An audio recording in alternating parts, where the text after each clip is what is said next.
नमस्कार। मैं Asian international school की हिंदी शिक्षिका सीमा साव बोल रही हूँ। आज मैं कक्षा 10वीं के पाठ्य पुस्तक क्षितिज भाग 2 के गद्य भाग से पाठ लखनवी अंदाज पढ़ाने जा रही हूँ। लखनवी अंदाज। तो आइए पाठ शुरू करने से पहले पाठ के लेखक यशपाल जी के बारे में जान लें। यशपाल जी का जन्म सन 1903 में पंजाब के फिरोजपुर छावनी में हुआ। प्रारंभिक शिक्षा कांगड़ा में ग्रहण करने के बाद लाहौर के नेशनल कॉलेज से उन्होंने बीए किया। वहाँ उनका परिचय भगत सिंह और सुखदेव से हुआ। स्वाधीनता संग्राम की क्रांतिकारी धारा से जुड़ाव के कारण वे जेल भी गए और उनकी मृत्यु सन 1976 में हुई। यशपाल की रचनाओं में आम आदमी के सरोकारों की उपस्थिति है। वे यथार्थवादी शैली के विशिष्ट रचनाकार हैं। सामाजिक विषमता, राजनैतिक पाखंड और रूढ़ियों के खिलाफ उनकी रचनाएं मुखर हैं।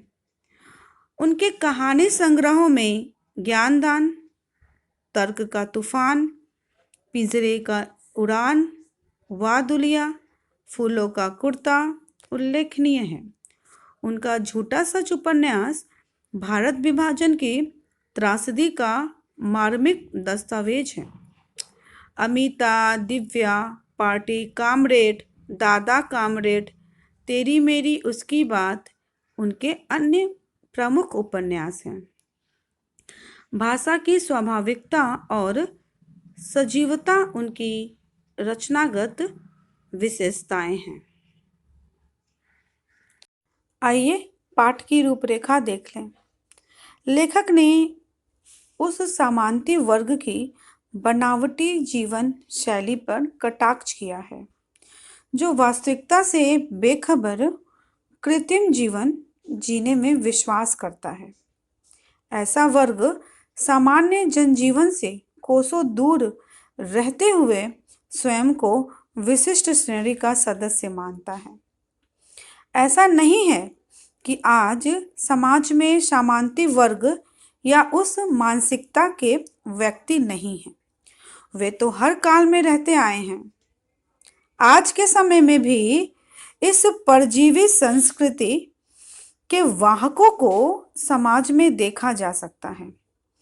प्रस्तुत व्यंग इस बात को प्रमाणित करने के लिए लिखा गया है कि बिना किसी विचार के कहानी नहीं लिखी जा सकती, लेकिन इसे अवश्य ही एक स्वतंत्र एवं मौलिक रचना के रूप में पढ़ा जा सकता है। तो पाठ की रूपरेखा पूरी होती है। तो आइए अब पाठ लखनवी अंदाज को विस्तार से जानने के पहले हम जरा लखनऊ शहर का दर्शन कर लेते हैं। तो ये है लखनवी शहर। तो पाठ की शुरुआत कुछ इस प्रकार होती है। सेकंड क्लास का टिकट लेने का उद्देश्य।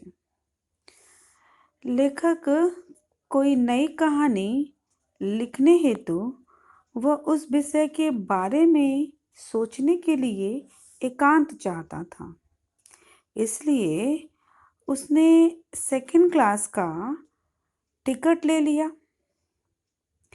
साथ ही उसकी इच्छा यह भी थी कि वह रेल की खिड़की से मार्ग में आने वाले प्राकृतिक दृश्य को देखकर कुछ सोच सके और लिख सके। इसके बाद डिब्बे में नवाब साहब की उपस्थिति। जिस डिब्बे में लेखक चढ़ा उसमें पहले से ही एक नवाब साहब पालथी मारे बैठे हुए थे। उनके सामने 2 ताजे खीरे तौलिए पर रखे हुए थे।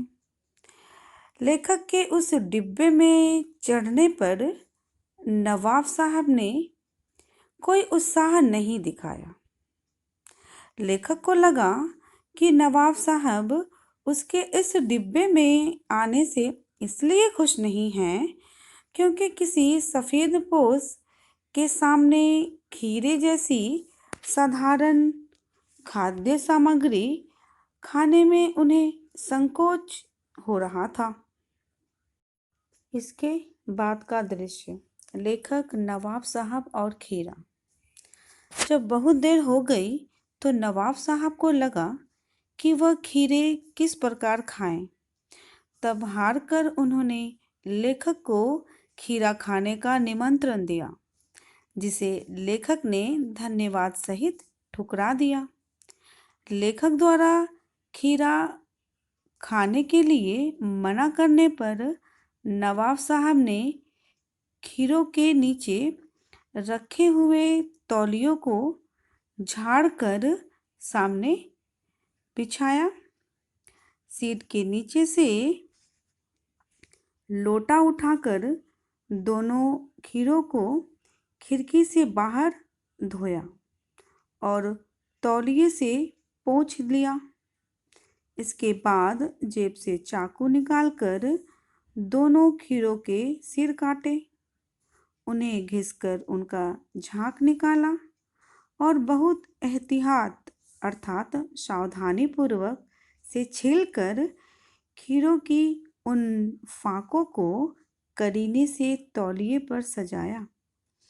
यह सब करने के बाद उन्होंने उन फाकों पर जीरा मिला नमक और लाल मिर्च की सुर्खी बुरक दी।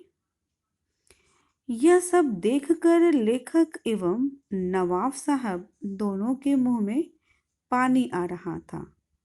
इस तरह वो यात्रा कर रहे थे। इसके बाद नवाब साहब का खीरा खाने का विशिष्ट ढंग। यह सब करने के बाद नवाब साहब ने एक बार फिर से लेखक को खीरा खाने का निमंत्रण दिया।